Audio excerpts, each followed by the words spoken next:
Thank you for coming. I wish to speak with you both in a place where privacy was assured.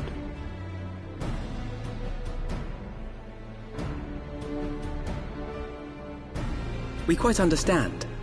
What was it that you wished to discuss?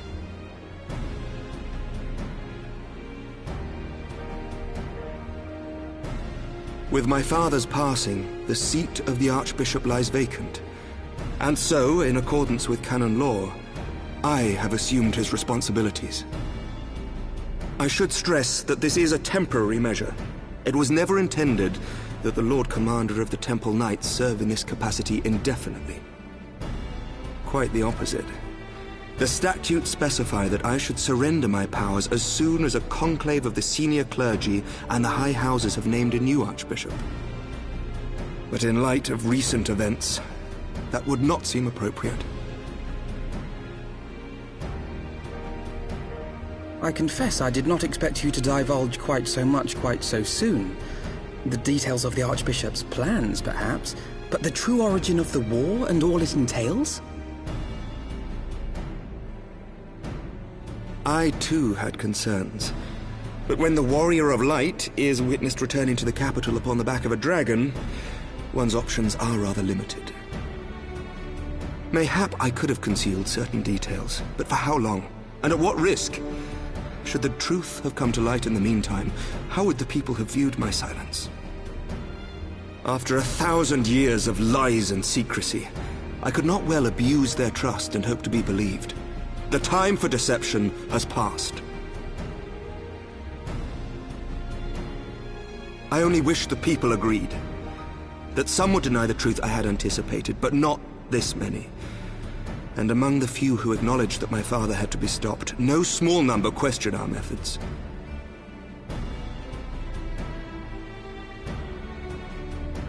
If they suspect a coup, it will not be long before some turn to violence. It has already begun, and that on both sides. Men and women of the cloth are being harassed in the streets. Some have even been assaulted in the broom. Hilda and her people have formed a watch to help us maintain order, but such measures will not prevent the unrest from spreading. For all our talk of peace, the people remain frightened and confused. For their sake, we must bring the Dragonsong War to a definitive end.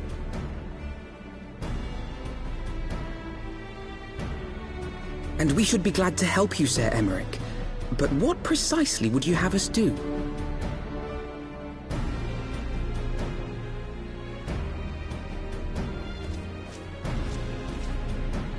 We wish to treat with the dragons of Annex Shrine. To that end, I would trouble you for an escort and an introduction.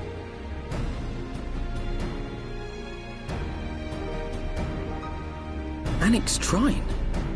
You would speak with Vidofnir, then? We must needs open a dialogue between our peoples. Acting as my representative, Lucia will extend an invitation to their leader, that she might visit us here in Ishgard. Were she still with us, I would of course have beseeched Isel's assistance in this matter. But as she is not, I must ask that you aid us in her stead. Will you do us this favor?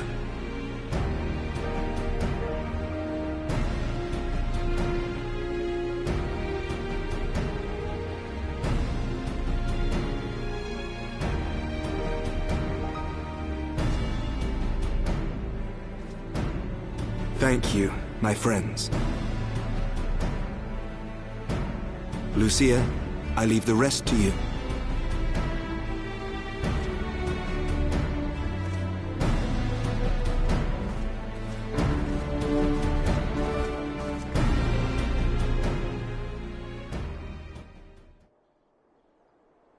In the wake of the Archbishop's fall, the nation of Ishgard trembled, the faith of her people shaken to its very core.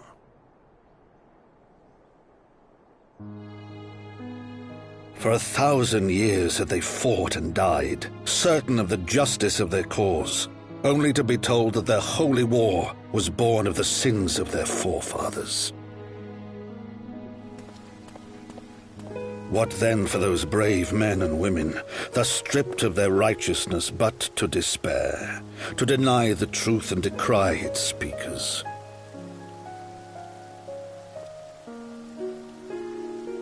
And what then for those whom they defamed but to hope on, to have faith in a brighter tomorrow?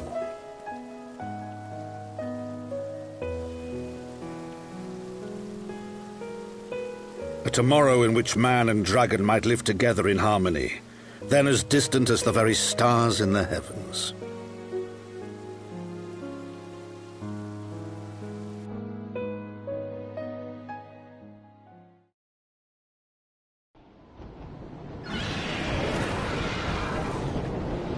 Yet while we dared to hope, deep within his lair the enemy lay, gathering his strength.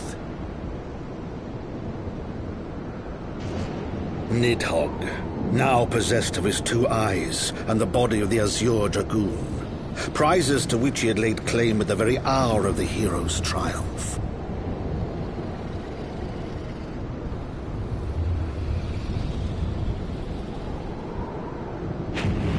As desperately as we sought the solace of peace, the great worm craved the misery of war. Nor was he alone in his misbegotten desire.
I'm terribly, terribly sorry to have kept you all waiting.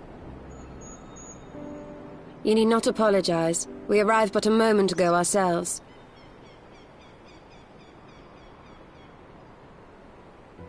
Pray, allow me to introduce Kryle, who has recently come from the Sharlayan motherland.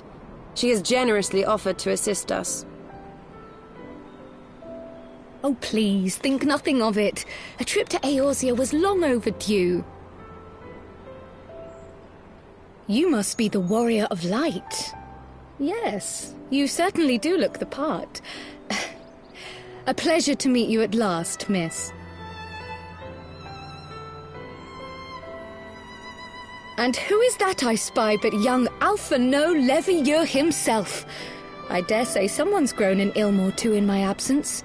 Or are those lifts in your boots?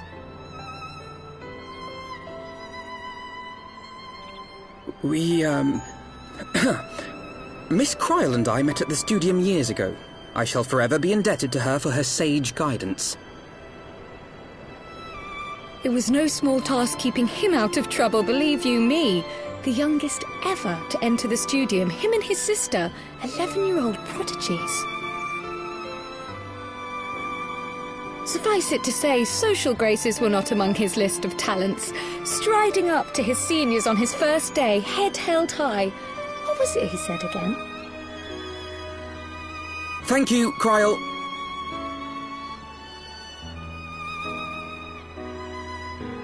For what? I haven't finished yet. Would you care to attempt a more dexterous deflection? Mayhap we should save this delightful conversation for a more fitting occasion, when pressing matters do not demand our undivided attention. A bit much, but better.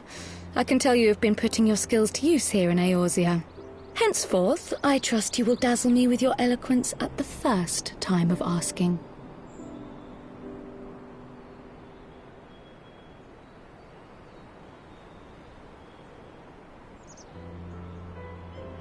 Right, on to more pressing matters. Finding Minfilia and the other missing scions. I gather you have new information to share with us. A new approach, actually. Tataru recounted the tale of your escape, and it gave me an idea. Simply put, assuming Thancred left some manner of trail when you whisked him away, as is almost always the case with teleportation magics, I am confident I can find and follow it. Then what are you waiting for? The wherewithal to do it. The fact is, my abilities aren't quite up to the task. Not in themselves, anyway. If I had Master Matoya's crystal eye, on the other hand... Then let us all call on her forthwith. I think it best you explain your plan to her in person.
Oh, is that trouble I smell?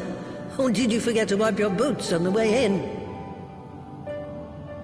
Forgive us, Master Matoya. We will be sure to wipe them on the way out. And may I say how glad I am that age has not yet deprived you of your senses. Ever so quick-witted, aren't we? To the detriment of your manners. Well, out with it then. What do you want?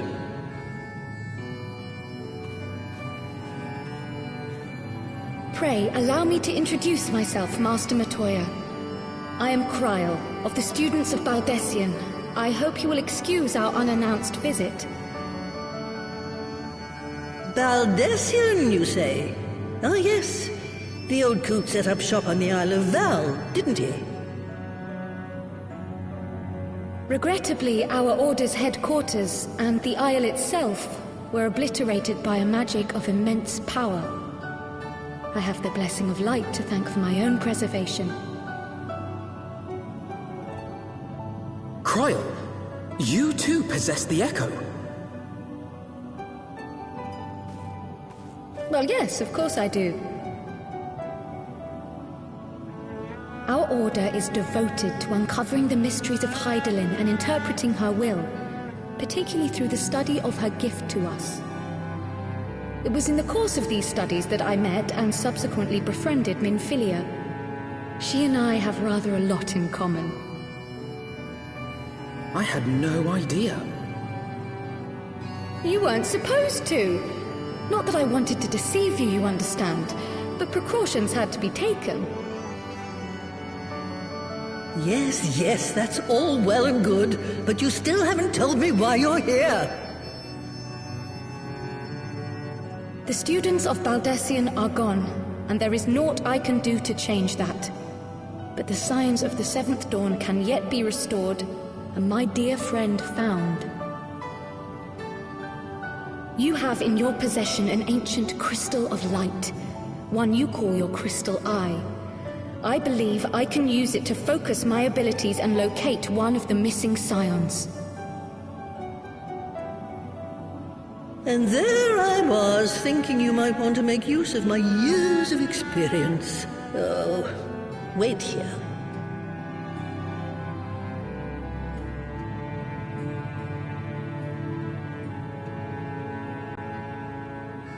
Long did I ponder the nature of this crystal and its familiar radiance, but never did I suspect it was a crystal of light.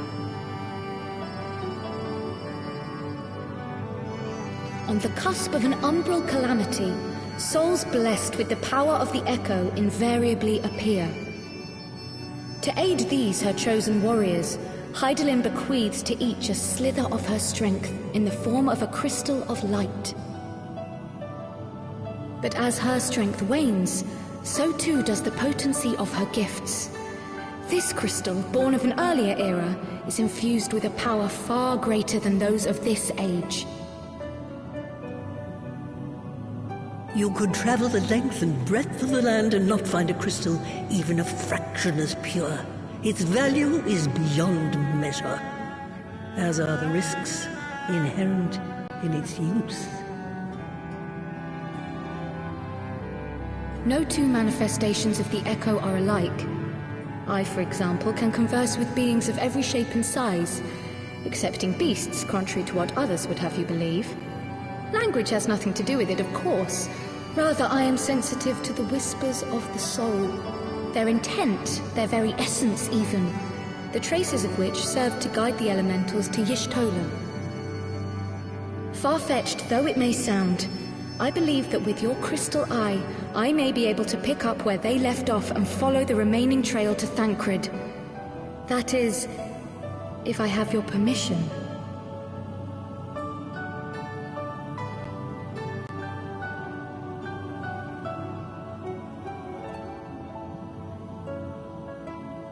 Well, the poor sod's not going to find himself. So, as long as you don't drop it or take it out of my sight, you may do with it what you will. Thank you, Master Matoya.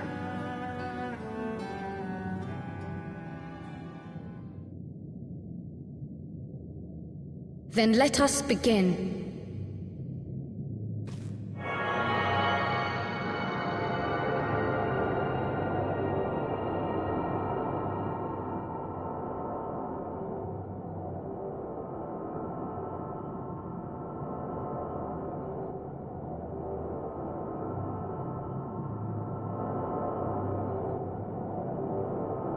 From the Black Shroud, the trail continues to the north and west, towards a mountain, the foot of Somme Arl. It was a near thing, but he was not deposited within the rock.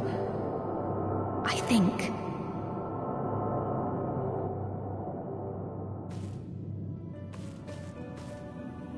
The hunters of Tailfeather know those lands well. I say we begin our search there.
Who else could be?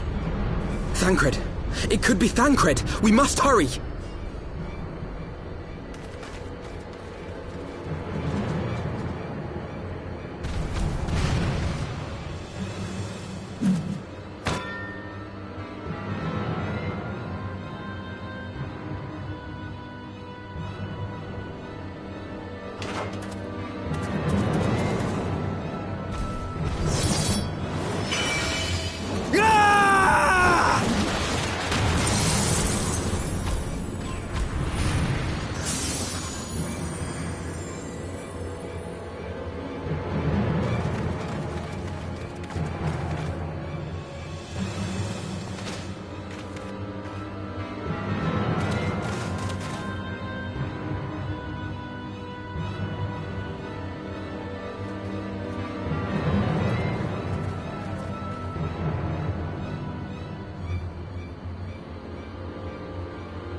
This day, we reclaim the reins of history.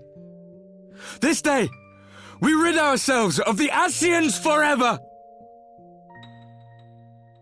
Fools playing at heroes, all of you. Is this how you believe you can save your world? We can and we will, Ascian. You shall see. Or perhaps you will not!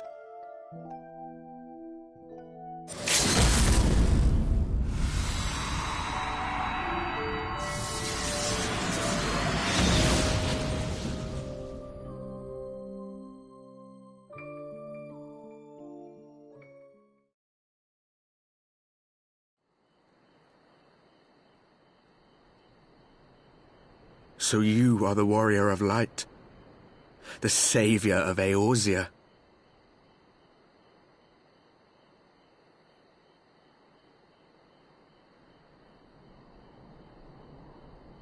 It's a wonder you didn't come sooner, what with the primal and all. Lost a step, have we? Have care. The ether moves strangely around him. It would seem we share a common enemy. Mayhap you would tell us who you are.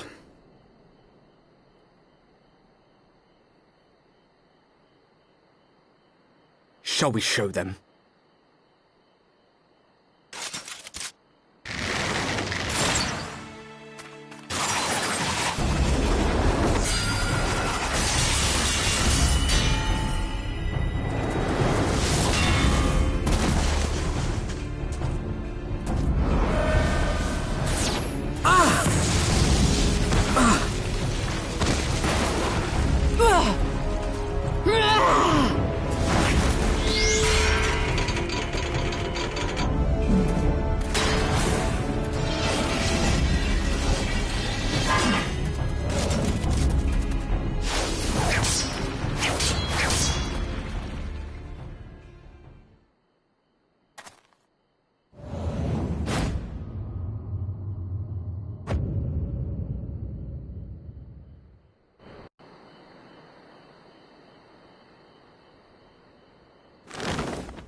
Not very sporting of you to interrupt. But so be it.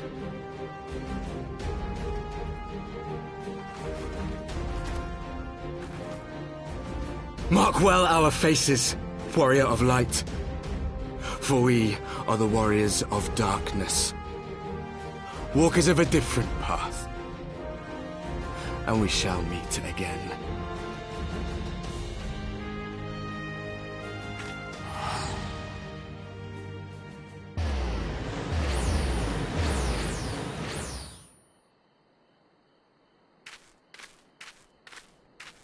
Warriors of Darkness? Really?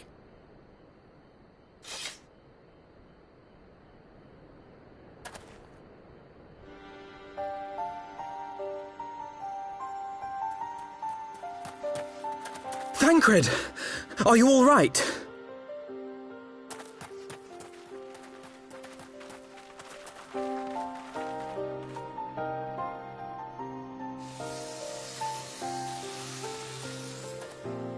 Pleasantries can wait. I'd rather not be here when the Nath arrive. Agreed?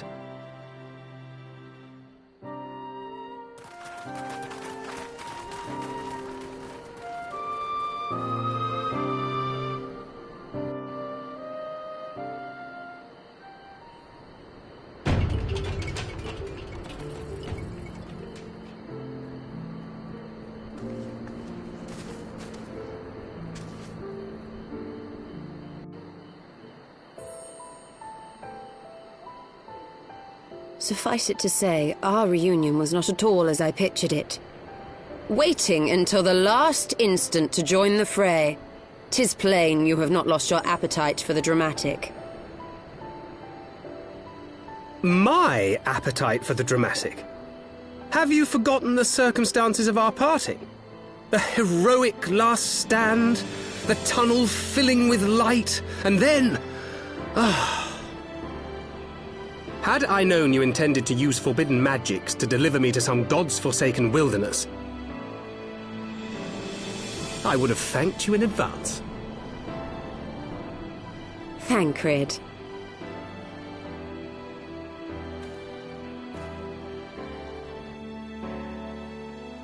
If nothing else, you might have warned me that I would emerge from the life stream in the Altogether. Eventually, I managed to fashion knives from some obsidian I found, and set about hunting for meat and hides. Given that I'm not all that skilled in leatherworking, it's probably for the best that I met the Vath before I was reunited with you.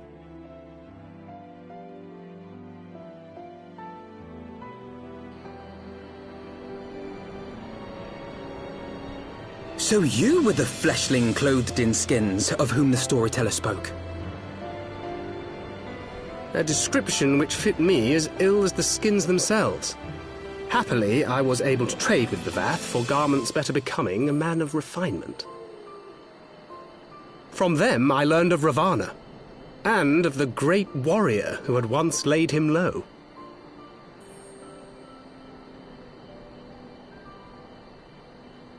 And thence did you conclude that were you to track the Primal's movements, it would surely bring you into contact with the Scions once more. It seemed a reasonable assumption. I could think of no one else with your enthusiasm for slaying beastmen gods. Until now, that is. Ah, yes. The self-proclaimed warriors of darkness. 'Tis only fitting that they stand in opposition to the warrior of light, I suppose. I glimpsed the leaders past, if only for a moment. They were confronting a man in black. An Ascian, I think.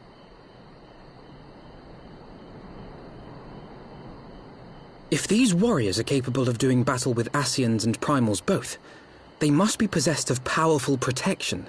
Protection not unlike the Echo.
Even as the Scions celebrated the return of a long-lost friend, honorable men plotted to deprive them of another.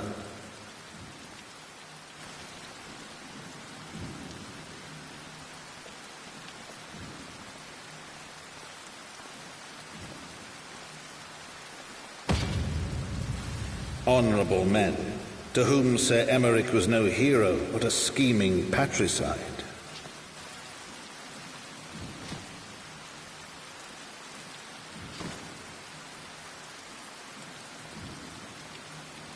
Honorable men who would fain wash the paving stones of foundation with the tyrant's blood. Honorable men whose knife in the dark was the spark which set the city aflame, and who sang as it burned.